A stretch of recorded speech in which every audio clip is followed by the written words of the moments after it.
James Kaufman, World News Report today. Today is August 16th, 2023, 10:30 a.m. Central here in the U.S. God bless you and yours, no matter where you are in the world.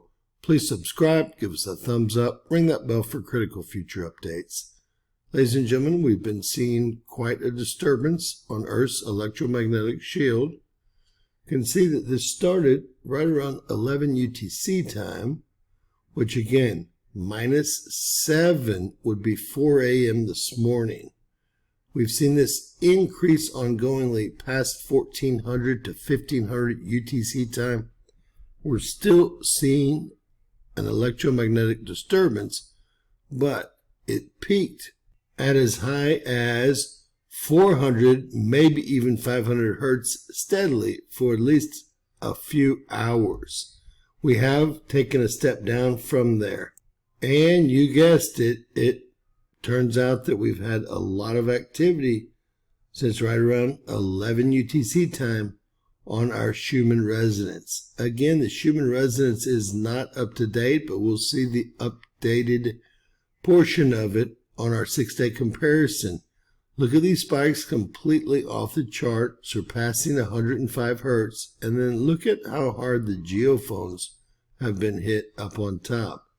This was pretty much constant from 11 UTC time to current, and it's around 1700 UTC time currently.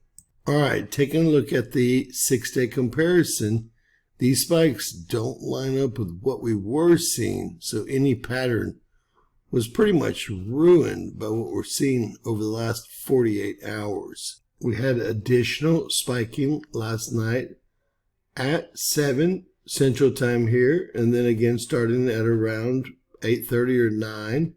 That went on for about 3 solid hours off the charts. We started spiking again here right at 11 UTC time, again 4 a.m. Central. That was steady off the charts. The charts here end at 50 hertz. Then we did have a lull, and it looks like we're back to actually spiking. These don't line up with the rest of the spikes that we've seen in the prior 3 or 4 days. This does kill any pattern we were trying to form with the Schumann resonance. Remember, each one of these lines is a day cut up into 6-hour periods.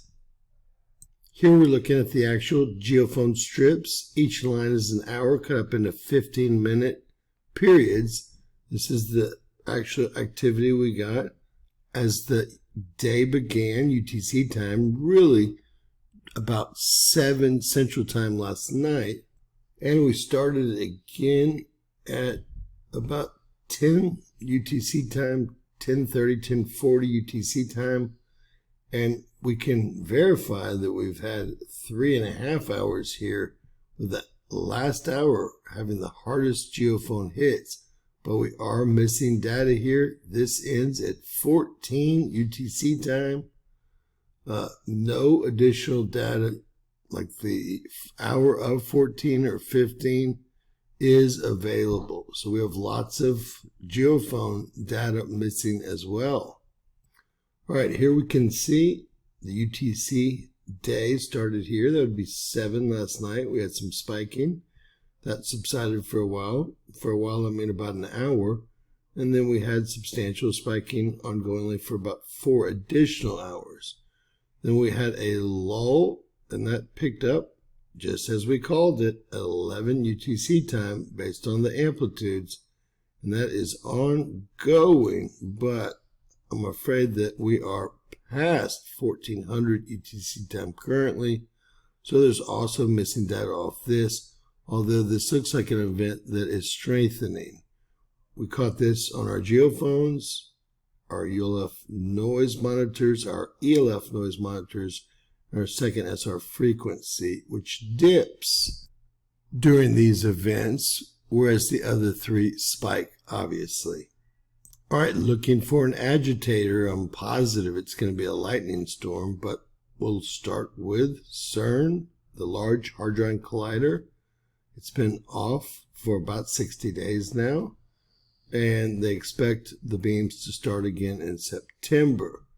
So that is probably not our agitator unless this is a lie.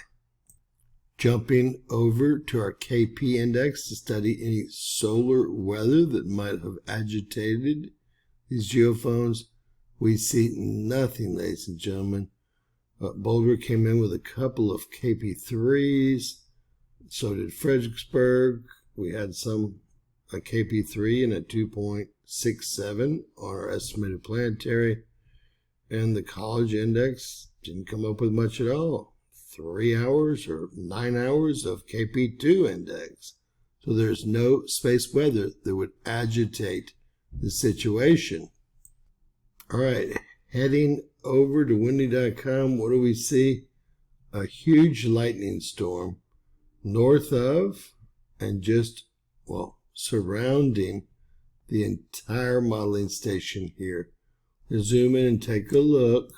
When we zoom into the northwest peninsula of Italy, we see our station right here, right outside the larger city of Turin. And what do we see all around it? We see thunderstorms.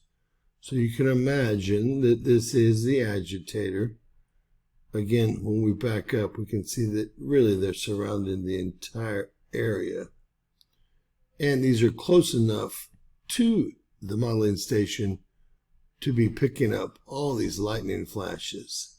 Now remember, the reason that these Schumann resonance spikes are so high, never measured over 37 hertz before 2017, is because the atmosphere and cavity are collapsing and they bounce back stronger and faster than they ever have before off of what we call the D region of our atmosphere.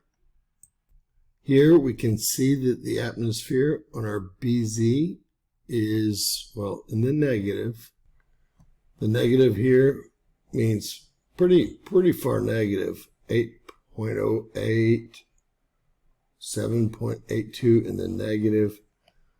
Our atmosphere has moved south and we don't have a lot of protection right now. And our cavity is collapsed. Thus, these agitators are bouncing off the D region instead of the E or F region that they used to. With that said, we're off the charts here, 105 hertz plus. There's no telling how high they go. Please let me know if this is affecting you, if you've noticed this, if it's making you tired, if it's making you energetic, if it's physically affecting you or mentally affecting you. I would like to say that I don't think that we're going to be seeing space weather, continuous space weather, in any Schumann spikes at the same time, because the space weather tends to strengthen our atmosphere. And now we're seeing, after the space weather has went lull on us, we're seeing these Schumann spikes on a daily basis. It did appear there was a pattern forming, but for all practical purposes, that pattern was broken yesterday and today. God bless you guys. Share, subscribe. Always remember, anything's possible in Bizarro World.